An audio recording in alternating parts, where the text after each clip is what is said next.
If you've stayed with this series from the beginning, something important should already feel different. Not dramatic, not euphoric, not like a breakthrough. Quieter than that. Because the most meaningful shifts rarely announce themselves. They arrive as a reduction in noise. Less urgency, less internal negotiation, less pressure to fix, optimize, or monitor yourself.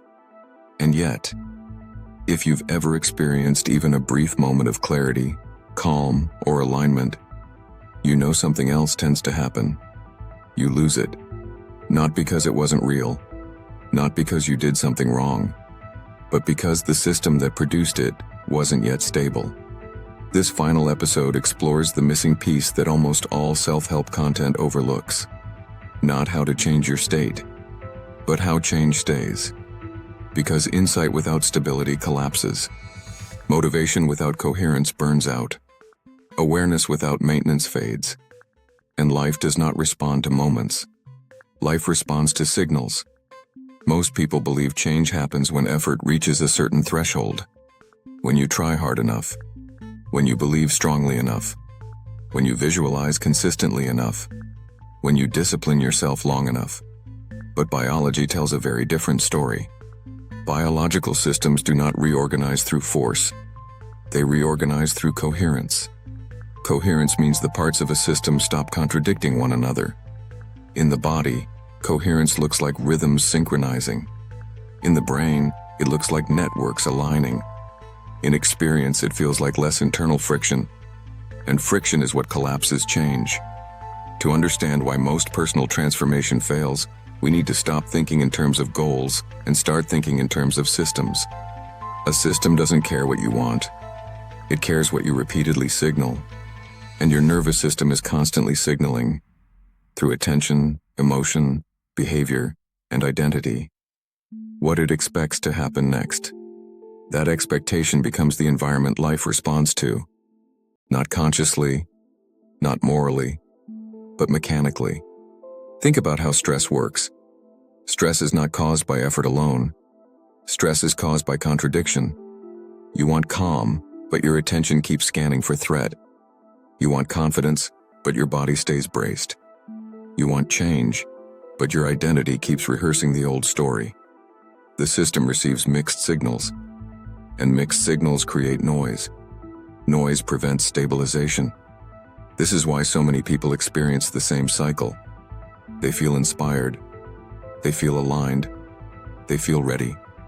Then life throws something small at them.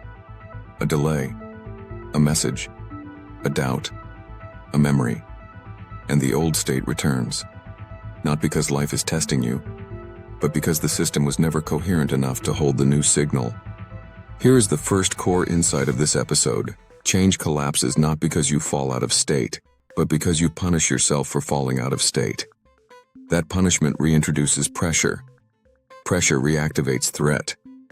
Threat stabilizes the old model. Most people believe maintenance means control. I need to stay positive. I need to hold my state.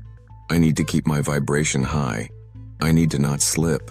But this turns maintenance into vigilance. And vigilance is stress. Stress is incoherence. So the very attempt to maintain change becomes the reason it collapses. Real maintenance looks nothing like control. It looks like recovery. Recovery is the ability to return to coherence without drama, without self-attack, without meaning-making, without escalation. Recovery is a system skill, not a personality trait. And systems learn recovery through repetition, not perfection. This is where systems theory and neuroscience converge beautifully. In complex systems, stability doesn't come from never being disturbed. It comes from how quickly the system resynchronizes after disturbance. Heart rhythms do this. Neural networks do this.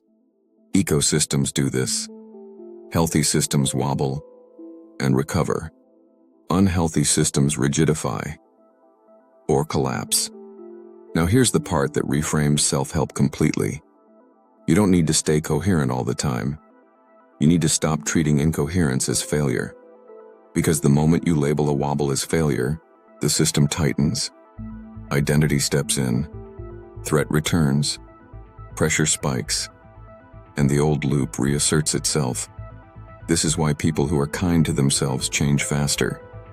Not because kindness is magical, but because kindness reduces contradiction, and reduced contradiction allows coherence to stabilize. At this point in the series, it's important to say something very clearly. Coherence is not emotional positivity. You can be sad and coherent. You can be uncertain and coherent. You can be grieving and coherent. What breaks coherence is not emotion. It's internal opposition. I shouldn't feel this. This means I'm going backwards. I've ruined everything. I need to fix this now. That internal war is what destabilizes the signal. Now let's talk about the word signal, because it's often misunderstood. A signal is not an affirmation. A signal is not a desire. A signal is not a thought. A signal is the sum of your internal state over time. Attention, emotion, body posture, behavior, expectation. Life responds to patterns, not declarations. This is why quantum language is often misused.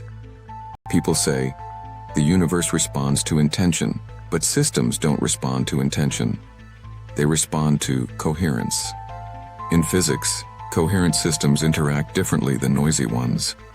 In biology, coherent signals propagate more effectively. In human life, coherent states influence outcomes more consistently, not because reality is conscious in the way we are, but because coherence reduces friction. This is the responsible way to use quantum principles here, not as magical thinking, but as a reminder that stability matters more than intensity. A weak but stable signal outperforms a strong but erratic one. Now think about how this applies to relationships. Many people want love, but their internal system signals vigilance. They monitor, they test, they anticipate loss. Their words may say, I want connection, but their state signals, I'm preparing for abandonment. Life responds to the signal, not the desire. And then people conclude, see, it never works. Not realizing the system was incoherent.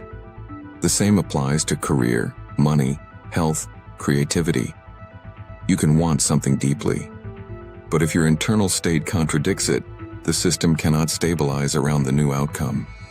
This is not punishment, it's mechanics. Now comes the most important reframe of the entire series. You don't create change by pushing toward a future. You create change by removing resistance to the present. When resistance drops, coherence increases. When coherence increases, the signal stabilizes. When the signal stabilizes, outcomes reorganize. Quietly, gradually, naturally.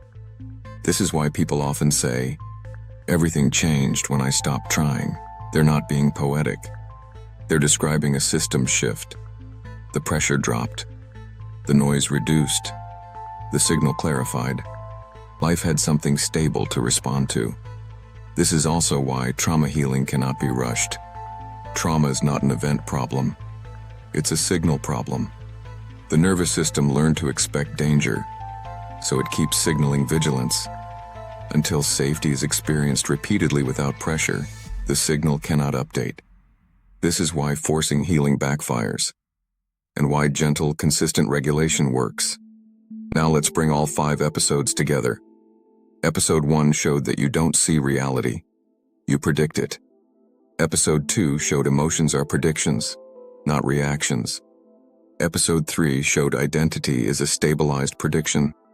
Episode 4 showed attention determines which predictions gain precision. Episode 5 reveals the final layer. Coherence determines which predictions stay long enough for life to respond. This is the architecture of change. Not mystical, not motivational, not moral, mechanical. Here's the deepest self-help truth most people never hear. Your life is not responding to what you want. It is responding to what is stable in you. And stability is not force. It's alignment. Alignment does not mean perfection. It means fewer internal contradictions. You stop fighting yourself. You stop arguing with your experience. You stop turning every wobble into a problem. And in that absence of conflict, something reorganizes. This is why maintenance matters more than breakthroughs. Breakthroughs excite the mind. Maintenance retrains the system. And retrained systems behave differently. At this point, it's worth addressing a fear many people carry silently. If I stop trying, will I become passive? If I stop monitoring, will I lose momentum? If I stop pushing, will nothing happen? The answer is counterintuitive. Effortless coherence is not passivity. It is efficiency. When internal noise drops, action becomes simpler. Decisions require less force. Boundaries feel clearer. Choices feel more obvious. Not because you're controlling life, but because you're no longer fighting yourself. This is the state described in Quantum Reset, not as a destination, but as a way of relating to experience that allows coherence to build naturally. If you want to explore this in written form, the link to the book is in the description. But the core insight is already here. So how do you do coherence? You don't. You stop undoing it. You stop escalating every disturbance into a crisis. You stop treating discomfort as danger. You stop measuring progress obsessively.